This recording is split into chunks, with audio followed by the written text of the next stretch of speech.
আমিরে জামাত বাংলাদেশ জামাত ইসলামীর আমির ডাক্তার শফিকুর রহমানের বিরুদ্ধে যে ষড়যন্ত্র, সুপরিকল্পিত গভীর ও সূক্ষ্ম ষড়যন্ত্র, তার টুইট বা এক্স অ্যাকাউন্ট হ্যাক করে নারীদের কাছে বিতর্কিত করার যে পরিকল্পিত ষড়যন্ত্র, যার সাথে ডিজিএফআই একাংশ জড়িত, ভারত জড়িত এবং সবকিছুর পৃষ্ঠপোষক বিএনপি, এগুলোর সাথে তারেক জিয়া নিজে যে সংশ্লিষ্ট তার সুস্পষ্ট ইঙ্গিত পাওয়া গেল। দর্শক, তারেক ভুল করলেন, এর মাসুল তারেক জিয়াকে দিতে হবে। তিনি কোনোভাবে না পেরে, স্বাভাবিক যে হেলদি কম্পিটিশন, এগুলোতে পেরে উঠতে না পেরে আমিরে জামাতের বিরুদ্ধে, আমিরে জামাতকে বিতর্কিত করতে যে পথ বেছে নিয়েছেন, এই ফাঁদে তাকেই পড়তে হবে। তিনি এতে ধ্বংস হবেন। আমিরে জামাতের কিছু হয়নি, কোনো ভোট কমেনি। দর্শক, একটু উপকার হয়েছে, সেটা আমি বলছি, বিএনপির একটু উপকার হয়েছে। সেটা কি? সাপোজ নারীদের বিরুদ্ধে আমিরে জামাতের নামে যে নোংরা কথা ছড়ানো হয়েছে, এতে যারা জামাতকে গালি দিত, জামাতকে পৃথিবী উল্টে গেল, যারা ভোট দিবে না, তারা একটু বেশি গালি দিল, একটু বেশি উত্তেজিত হলো। কিন্তু এমন একজনকেও দেখাতে পারবেন না যারা জামাতকে ভোট দেওয়ার সিদ্ধান্ত নিয়েছিল, কিন্তু এই এক্স কিংবা টুইট কাণ্ডের পর এখন আর ভোট দিবে না, এরকম একজনও না। অতএব এই ঘটনাটা প্রাথমিকভাবে বিব্রতকর হলেও at the end of the day জামাতের কোনো ক্ষতি হয়নি। বরং কি হয়েছে, তারেক জিয়া যে আসলে ইন্টার পাস কিনা না ইন্টার ফেল, তারেক জিয়া যে মূর্খ, অশিক্ষিত, থার্ড ক্লাস, এইটা ভালোভাবে প্রমাণিত হয়েছে। দর্শক, এখানে দেখেন, জামাতের উদ্দেশ্যে তারেক রহমান, আইডি হ্যাক হয়নি, তারা মিথ্যাবাদী। এই যে আইডি হ্যাক হয়নি, আইডি হ্যাক হওয়ার প্রমাণ দিয়েছে জামাত সংবাদ সম্মেলন করে। ডিবি বলেছে আইডি হ্যাক হয়েছে, তারা মামলা নিয়েছে, তদন্ত করছে। প্রাথমিকভাবে আইডি হ্যাক হয়েছে একথা স্পষ্টভাবে বলেছে ডিবি, কালের কণ্ঠে রিপোর্ট হয়েছে এই বিষয়ে। এবং পৃথিবীতে যত এক্সপার্ট আছে, দেখেন, এক্সপার্ট বলতে তারেক জিয়ার মতো এরকম থার্ড ক্লাস অশিক্ষিত মূর্খ টাইপের এক্সপার্টদের তো বুঝালে হবে না। যারা আইটি বুঝে, যারা সোশ্যাল মিডিয়ার অ্যালগোরিদম বুঝে, যারা টেকনোলজি বুঝে, যারা রোবোটিক্স বুঝে, ইত্যাদি ইত্যাদি, এক্সপার্ট বলতে তাদেরকে মিন করতে হবে। আপনি কোনো ইন্টার পাস, কোনো অশিক্ষিত লোককে এক্সপার্ট বানালে তো হবে না। তো তারেক জিয়া নিজে যে লেভেলের, তিনি এক্সপার্ট মনে করেন হয়তো ওই লেভেলের। পৃথিবীর সমস্ত এক্সপার্ট বলেছে হ্যাঁ আইডি হ্যাক হয়েছে বা হতে পারে। এখন এই বিএনপির মূর্খগুলো, এই অশিক্ষিত মূর্খগুলো, যাদের মিনিমাম সোশ্যাল মিডিয়ার সোশ্যাল মিডিয়া বা এক্স বা ফেসবুক কিংবা ইউটিউব এগুলোর ধারণা নেই, এরা বলে যে হ্যাক হলে এত তাড়াতাড়ি আইডি ফিরে পাওয়া যায় না। আরে মূর্খ কোথাকার, হ্যাক কি এটা বুঝোস? এই যে তারেক রহমান, এই জন্য ইন্টারপাস বলি, এগুলো আমাদের কাছে উপদ্রব। এই যে অশিক্ষিত লোকগুলো রাজনীতিতে এসে রাজনীতির পরিবেশ নষ্ট করছে, কিচ্ছু বুঝে না। এদেরকে কিভাবে বুঝাই? মাঝে মাঝে যখন শিক্ষকতা করতাম, কিছু স্টুডেন্ট ছিল, কোনোভাবেই বুঝতো না। মানে একটা বিব্রতকর পরিস্থিতি, এরকম আছে দুই চারটা। তারেক রহমান হচ্ছে ওইরকম। এদেরকে কিভাবে বুঝাবো বলেন? হ্যাকিং কি এটা সংজ্ঞা দিতে পারবে ওরা?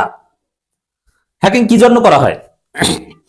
হ্যাকিং এর এটা অনেকটা মুক্তিপণ টাইপের, যে আপনার ডিভাইস বা আপনার আইডি কন্ট্রোল নিয়ে একটা স্বার্থ হাসিল করবে, বলবে যে তুমি এইটা করো ওইটা করো। বেশিরভাগ ক্ষেত্রে টাকা পয়সা দাবি করা হয়, মুক্তিপণের মতো, যে তোমার আইডি নিয়ন্ত্রণ নিলাম, এখন এই কয় টাকা দাও, ফেরত দিব, অথবা এইটা করে ফেরত দিব।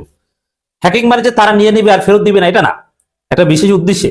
সাপোজ ডাক্তার শফিকুর রহমানের ফেসবুক আইডি কিংবা এক্স আইডি, এটা দীর্ঘমেয়াদে হ্যাকাররা কন্ট্রোলে রেখে তো কোনো লাভ নাই। কয়েক সেকেন্ড কন্ট্রোলে রেখেই তো লাভ।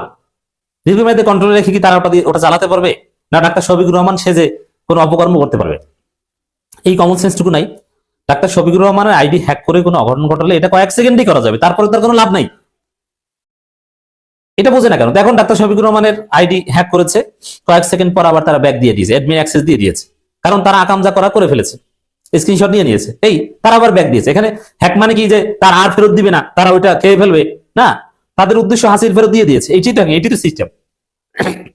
আর এখানে যেহেতু বিএনপি আগে ভাগে বলছে হ্যাক হলে উদ্ধার সম্ভব নয়, এবং এটা হ্যাক হয়নি, এই কথা দেখে বোঝা যায় যে তারেক জিয়া নিজে জড়িত, যে হ্যাক করে আবার ফেরত দিয়ে এখন আবার বলছে হ্যাক হয়নি, নইলে এটা তিনি বুঝলেন কিভাবে?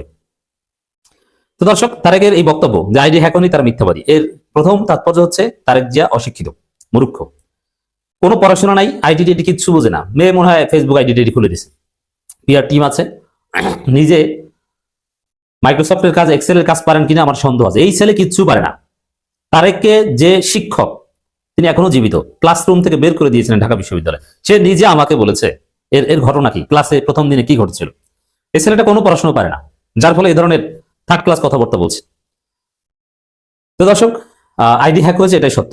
আর তারেক জিয়া নিজে দেখেন, প্রথম কথা হচ্ছে যে পলিসিগত নানান বিষয় তো ডিবেট করা যায়, সেখানে একটা মানে তারেকের তো কমন সেন্সই নেই। আমির জামাত কি বোকা যে তার কয়েক কোটি ভোট নষ্ট করবেন নারীদের গালি দিয়ে, কর্মজীবী নারীদের পতিতার সাথে তুলনা করে? না, এটা তো হতে পারে না। তাহলে এই দায় আমির জামাতের উপর চাপিয়ে দিচ্ছে।